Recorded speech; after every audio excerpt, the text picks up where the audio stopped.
Sometimes, Joe, they say, let's save the best for last, and that's what we're going to do. Tennessee and Ohio State, Saturday night, 8 p.m. in the Horseshoe. Cold weather conditions. Tennessee and Knoxville heads north here. The orange versus the red. 7.5 is the number, Joe. It's over a touchdown as a favorite towards the Buckeyes in a total of 46.5. I think overall there's more talent on Ohio State, but that doesn't mean they're going to win this football game, Joe. What are you saying?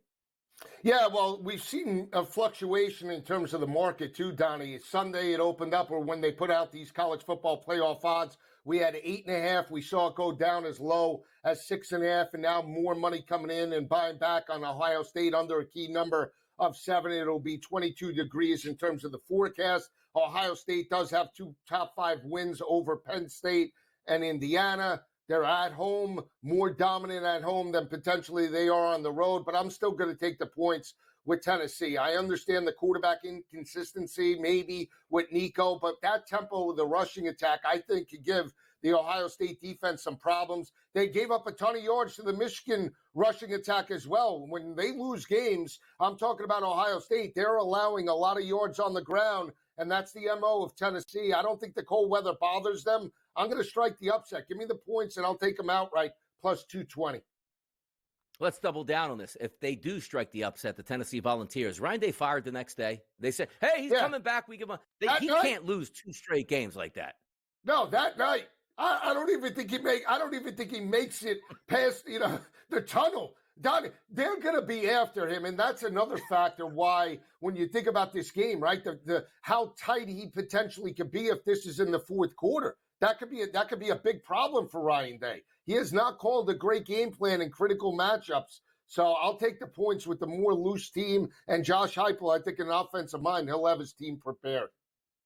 Yeah, talking about planting the flag at midfield. They might plant Ryan Day at midfield if they lose that football game and leave him there. Can you do I that? think you can. Right? Look, if he points his toes down, I think you can get him in there. I think you can get him right at the 50-yard line and be like, boom, that's where you're going to stay the rest of the night. That bill hasn't been passed, so I think you're good until like next year, right? So you have a shot. Exactly.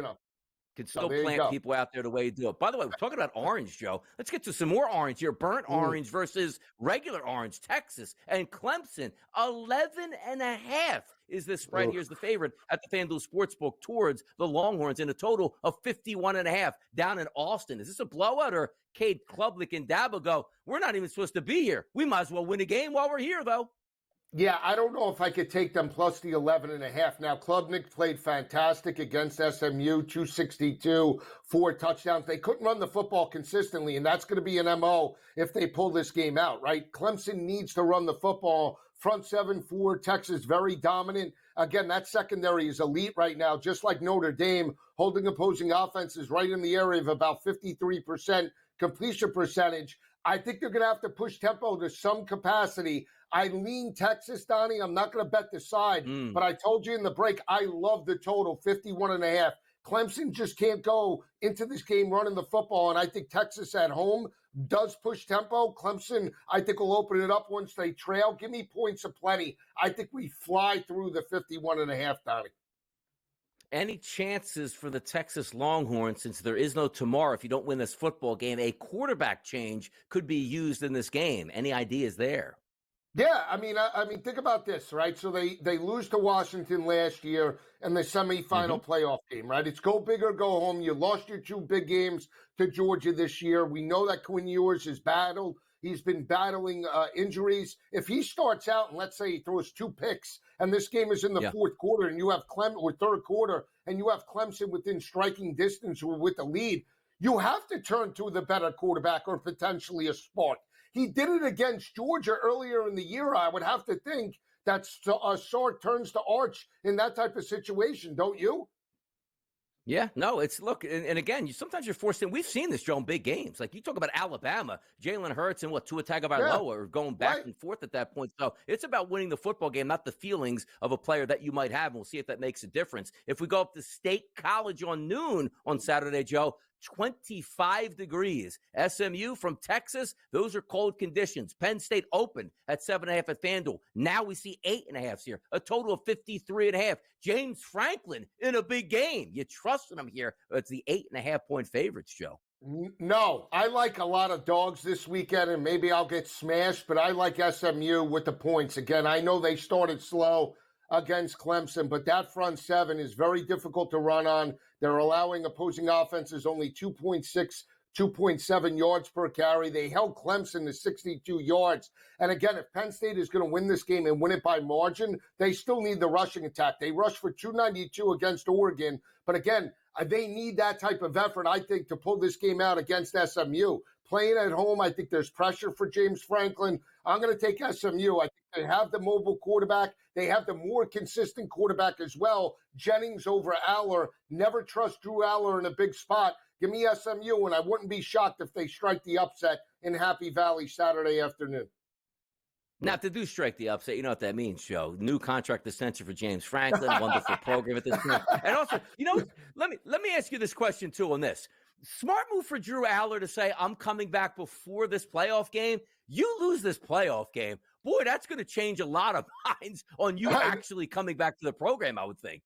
Yeah, like why are you even worried about your decision after these games? Like, we've seen the backup move on. Like, you know what? You have to worry. You have to be dialed in. If you're thinking about next year when you have a playoff game and an opportunity to move on to the next round, where's his head right now? I mean, you look at the performances by Drew Aller. Yeah, he's beat up on mediocre competition, but against elite competition, that passing attack has been non-existent. Only threw for 225, and they put up 35 points against Oregon. Problem was, they still lost it by margin. By the way, also, the way this is playing out, 3 games are going to be on Saturday, 1 on Friday night. Do you like that, or figure they should just all stagger them on Saturday? Or do you like that nice appetizer on a Friday night? No, I want them all on the same day, don't you? I mean, it's great that it's an in-state matchup, Indiana and Notre Dame, but they should all be playing on the same night. But it's all for money, right? That's what they want. They expand it, and they get more revenue coming out of the playoff in round 1. Should be fun to see how it plays out. Something we've never seen before, but certainly excited to see playoff football in college football. Where's it been all our lives? It's finally here. That's Joe Lisi. I'm Donnie right side. He's going to close that out on the early line, so make sure you stay tuned right here on the SportsGrid Network. All right, back on the early line, myself, Donnie, and Kevin will be covering that Thursday night game, Chargers and Denver, so tune in. Ben and Donnie will be back tomorrow for the early line. We always do bye. In this segment, typically it's been basketball over the past couple of weeks, but there is a couple of college football games. So I'll throw out a pick. Friezo, give me bye. Bye.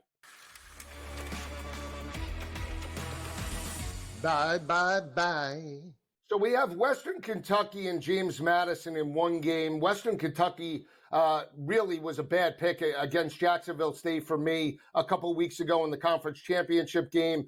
There, you look at the total in both of these games tonight. James Madison, the more complete team. I probably would take, I'm not going to be betting that game, but I would lay the 7.5 with James Madison, just a little bit more complete in terms of the offense and defensive lines. The one game I actually do like is Cal and UNLV. Barry Odom has moved on to become the new head coach at Purdue. You have an interim staff. Cal with Justin Wilcox looking to get a bowl win, a desperate bowl win. Justin Wilcox saved his job this year by getting the Cal Bears to a 500 record and getting to a bowl. He loses his quarterback, Fernando Mendoza, but they still like to run the football. So does UNLV, right? You see the total at 46.5, 47.5 on FanDuel. I'm going to go under. I lean to Cal in terms of the matchup because the staff is there and Wilcox, pretty good defensive-minded coach. But I like the under 47.5 in regards to the matchup. That's how we'll play it for bye. Hopefully we can win some money a little bit later tonight. College football playoff action Friday night. We have Indiana and Kirk Cignetti and Notre Dame. Intrastate rivalry potentially, right? You have the brand and brand recognition with Marcus Freeman and Notre Dame going up against the dark horse and Cinderella potentially of the college football playoff in Indiana. Can they strike the upset? I'll just say this when you look at the game overall.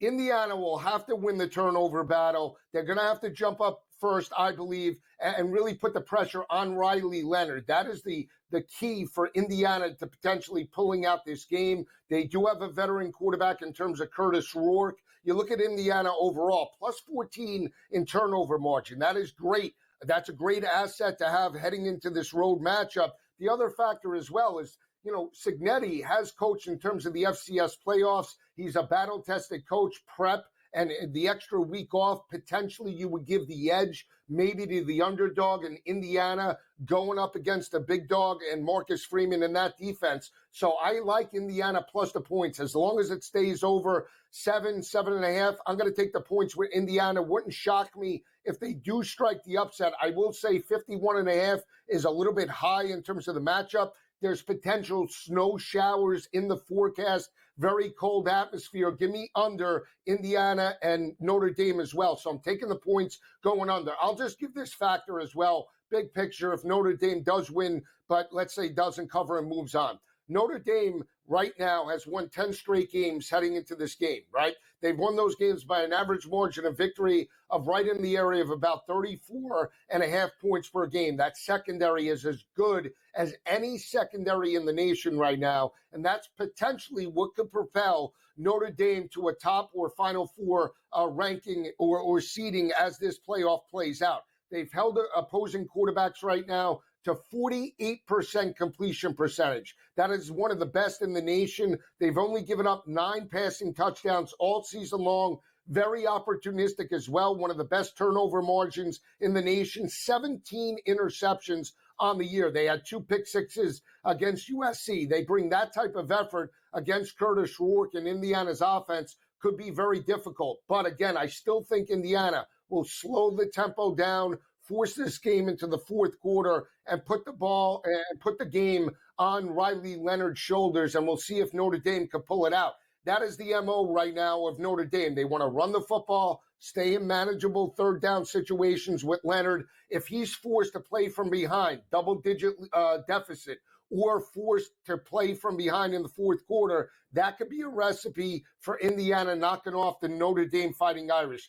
This is going to be a dynamic atmosphere, not just Friday night, but the games on Saturday as well. When you look at some of the other teams that could be in waiting, I want to see what Arizona State brings to the table. Kenny Dillingham has done a fantastic job in regards to that team in preparation. They entered this game in terms of the semifinals, winning 5 straight. They could shut down the run. That's going to be intriguing to see who they get in terms of the next round, along with Georgia. Will Carson Beck be ready, or will it be Gunnar Stock under center? We'll see you tomorrow on the Curry Line. Fred Fish coming up next. Have a great week, everyone.